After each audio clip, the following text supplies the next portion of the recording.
other shows we have for you to enjoy at myclassicradio.net. The Avengers was most certainly not a household name in South Africa prior to the radio series. With no national television service until 1976, the mechanism simply was not present in the country to show television programs to mass audiences.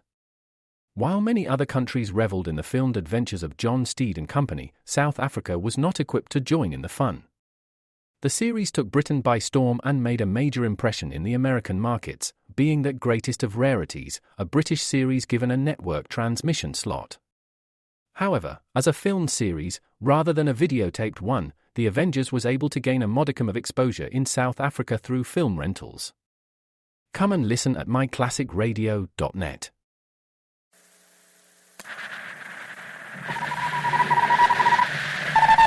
This is Dick Tracy on the case of the campus murder. Stand by for action. Let's go, man!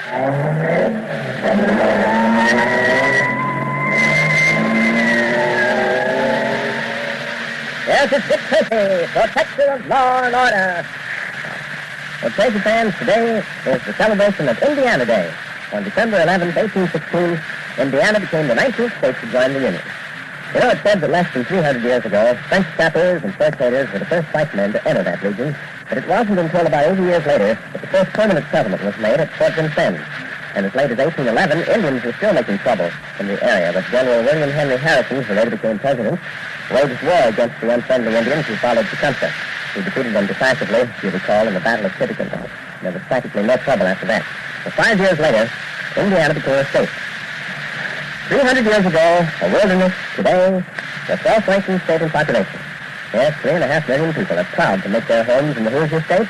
That's Indiana's nickname. The state flower is Virginia. Its capital, Indianapolis. Indiana's motto is the crossroads of America. So Tracy fans all over America have joined the people of the Hoosier State in saluting the 130th anniversary of Indiana's becoming one of these states. And now, Dick Tracy. A man has been killed and $10,000 is missing. All this followed a football game at the exclusive Calvert Academy. The murderer had vanished, and it looked like the perfect crime until Kip Nichols, a member of the Board of Trustees at Calvert Academy, came forward with some important information. He said that he had seen a man run out of the building and drive off in a taxi cab, and that furthermore, he had gotten the license number. And this brought an unexplained outburst from Joe Gears. Today's episode begins in the apartment of Joe's father, Shifty Gears.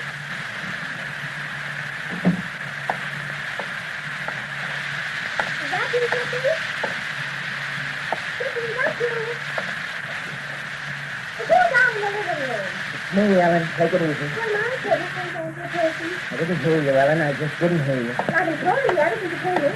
I'm sorry, Ellen. I didn't hear you. Well, we've been living in this apartment very serious. And many the time that I've been in the kitchen and you've been in the living room, and I've spoken to you in a perfectly normal voice. You've heard me without the least bit of trouble. I think you must be getting dead. Look, is that the only subject in the world you can talk on, Ellen?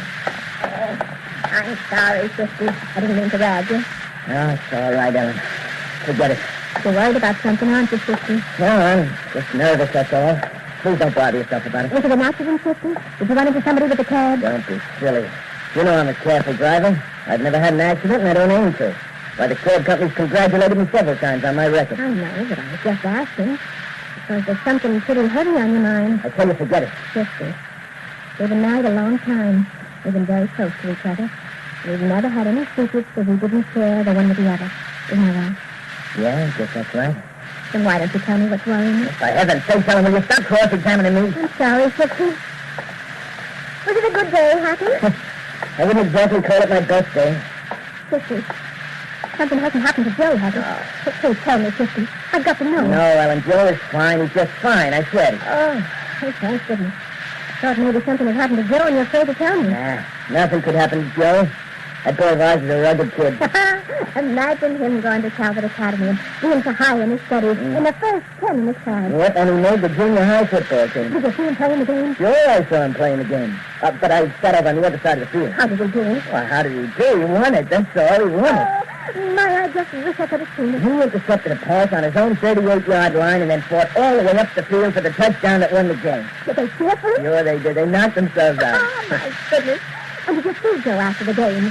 No, I didn't. I couldn't. I had to get away. Oh, you should have seen him. He's at that boarding school all the time. He looks forward to seeing him. Yeah. I'll write him tonight and tell him you saw the game. Yeah, do that, will you? And now you just sit down and eat your supper. I think the whole trouble with you is you don't eat enough. I'm not hungry. Nonsense. I fixed all your favorites for tonight. I told you I'm not hungry. All right. You don't have to eat. Well, at least I hope you saw Professor Kimberly before you left Calvert Academy. She's been so nice to us. It would have been rude if you'd I left. saw Professor Kimberly. How was he? She was dead, Ellen. She was dead. Oh, Somebody killed her. oh, no, sister. Oh, no. He was our friend. He was so good to Joe. She was at the door, Ellen. Oh, I'd like to talk to Mr. Shifty Gears. Ask him to come in, Ellen. won't you come in, please? Yes, thank you. I'm Inspector Dick Tracy, and this is Mr. Pat Patton. How do you do? I'm 50 years. I'm here to take you into custody, Shifty. You must be mistaken, Mr. Tracy. What did you want me for? Well, I don't want you for anything. And I've been ordered to pick you up and take you to Calvert County to Chief Duffy White. What's the charge? The murder of Professor Monty Kimberly. Mr. Tracy, that's impossible. She's right. It's impossible. Ellen, Yes, Mr. look at me there. Remember you said that we've never had any secrets from each other? I remember. Well, we still haven't. I've never killed anybody. I know that, sister. You don't have to tell me. No matter what they do to me, don't you forget that. I won't. I'll let you take a few personal belongings with you, Shifty, but let's make it fast. We've got to get going. You're making a terrible mistake, Mr. Tracy. Well, I have nothing to do with it, Shifty. I told you that I've been ordered to pick you up and deliver you to Chief White. And what, Mr. The sooner we get going, the better. Well, it's not just me, Mr. Tracy, Mr. Patton. I don't care about myself. If you're going to do terrible harm to two other innocent people, my wife, Ellen, and my son. Oh, is your son Joe Gears the one who goes to Calvert Academy with me that touchdown? Yeah. Yeah, that's quite a little trick on it, doesn't it, Tom? Yes, it sure does, Dick. You mind if I ask a question, Kitty? What is it? Doesn't it seem a little odd that the son of a taxi driver should be going to a swell school like Calvert Academy? What's odd about it? Our boy's good enough for any school in the country. I didn't mean it like that, Mrs. Gears. Sure, your son's one of the finest young halfbacks I've ever seen thanks down the field. And I'm positive he's even better than studies. I'd be willing to venture if the boy's got a brain on What that means, Mrs. Gears, is from a purely economic standpoint, it seems strange your son could be going to such an expensive school. Does he have a scholarship? He does not. Well, I'd like to explain things to you, Mr. Tracy. I wish you would, Jeffrey. We don't like to ask questions that don't concern us, but this is a murder case. And don't forget, Dick, it's a murder case that's outside our district. Once you deliver 50 Gears to the sheriff, our only interest in the proceedings is that of private citizens. It's an unfortunate technicality that I'm beginning to regret more and more. Okay, Jeffrey, tell us about Joe. Well, it's pretty simple, Mr. Tracy. It's just that I've always wanted Joe to have the advantages in life that I couldn't have. We've had a good life together, sister. I know we have, Ellen, but you see, Mr. Tracy, I've worked pretty hard driving a cab, and I've saved my money so that Joe could have the education that I'm missing. Okay. And when I found out that Calvert School was one of the best and that Professor Kimberly was teaching there... Well, just a minute, Jeffrey. Did you know Professor Kimberly before Joe went to Calvert Academy? Yes, I did. How'd you meet him? Well, I once took a course at the University Extension School. Professor Kimberly was the instructor. I didn't do so good at the course, but I got to know Mr. Kimberly. We used to talk quite a lot after class, and please don't laugh. Nobody's laughing, Jeffrey. Now, go on.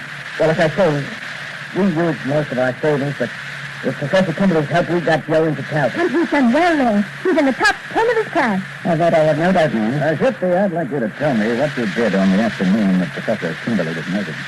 Well, when I was through hacking, I drove out to the school. You see, I own my own cab, and I parked where I always do by Blairstone House. And just why do you park there?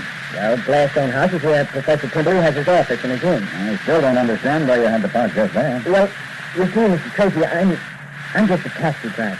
Now, I'm not ashamed of that, but, well, I didn't want people in the school to know that Joe's father wasn't an important man. You know how things are. I was afraid it might hurt Joe in the school.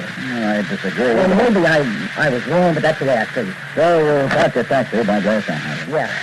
Yeah, it was well hidden there. Very few people could see it. And then I went over and watched the football game, and I saw Joe make that touchdown. I'll still remember that for a long time. So would I. What happened after that? Well, I went to Professor Kimberly's room to meet Joe. I always did that about once a month. See, the professor used to tell me that I was crazy, and Joe used to want me to kind of walk around the school grounds with him, but like I told you, I wouldn't do it because I didn't want people to know that Joe's dad was just a cab driver. As I told you, Jeffrey, I agree with Joe in the school. However, nothing would affect Joe's popularity at that institution. That's what happened. Well, after the game, I went up to Professor Kimberly's rooms and knocked on the door. There was no answer, so I opened the door and walked in to see if what he told me to do in case he was out. Go on, Chippy. When I got in the room, well, Professor Kimball was lying on the floor by the window. What did you do? I ran to him, lifted him up, and sat him in the window seat. And then I shook him a bit to see if he'd fainted. And then I thought he'd been beaten over the head. I listened to his heart and realized that he was dead. And then I heard somebody yelling outside the window, and I saw that open safe and the blood on the floor, and I realized that everyone would think that I murdered Professor Kimball. I was panicky. I ran away. You left the body on the window seat? Yeah. And the window was open, Dick. Okay, no problem. What'd you do next, Ricky? Well, I ran down the stairs and got into my cab and drove away as fast as I could. Oh, I was scared, Mr. Tracy. I'm still scared. But I had nothing to do with the murder of Professor Kimball. Listen, please, Mr. had nothing to do with it. The professor was his friend. Please, don't take me away, Mr. Tracy. It might ruin my kid's life. I'm sorry, sister, but I have no alternative. You're under arrest. In a moment, we'll return to this question. But first, it's a grand night for singing tonight because this is the night of the great new Bing Crosby show. Yes, sir, Wednesday's Bing's Day, the day for you to hear Bing Crosby sing the songs you like to hear as only Bing can sing them. The new Bing Crosby show is a little sort of spectacular with John Scott Carter and his orchestra, the rhythms of the charioteers and the pianos with Henderson. And don't forget to listen to Bing Crosby on ABC tonight. Wednesday night is Bing's Day night. Wednesday is also the time for that fun and money show, Pot of Gold. Happy Felton supplies the fun, who also has a hand in supplying the money, because he's the fellow who spins his wheel on the Pot of Gold program. It's another Wednesday ABC Potter. Now, whoever happy calls on the telephone tonight may win $1,000. Could you use it? So flirting, too, is Arlene Francis on the affairs of Aunt Scotland. And for crazy comedy, the like of which you've never heard before, laugh with Henry Morgan tonight. So for tops and entertainment, the affairs of Anne Scotland, Bing Crosby, Pot of Gold, Henry Morgan, ABC Wednesday night. And now, back to the Tracy. Something tells me that 50 years is going to be hung on circumstantial evidence. Not if I can help it, Patrick. This isn't your department, Dick. Don't stick your neck out. There are too many people who'd like to break it. Is Dick Tracy going to ruin his reputation to save a possible murderer? He may be flirting with more trouble than he can handle. Better tune in tomorrow for the adventures of Dick Tracy, written for radio by John Ray. This is George Gunn speaking. Say, Tracy fans, do you have a number of favorite heroes? Well, sir, you're going to add one to your list when you hear Sky King. Because when it comes to dangerous adventures, no one can match.